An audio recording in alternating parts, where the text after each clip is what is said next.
Did you know that the Northern Lights, also known as Aurora Borealis, have been dazzling viewers for thousands of years? The Northern Lights occur when charged particles from the Sun collide with the Earth's magnetic field. The colors of the Northern Lights depend on the type of gas particles colliding with the magnetic field.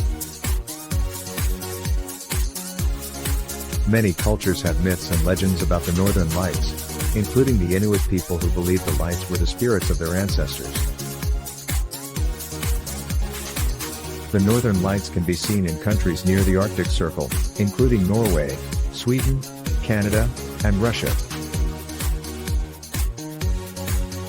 Today, many people travel from all over the world to witness this incredible natural phenomenon.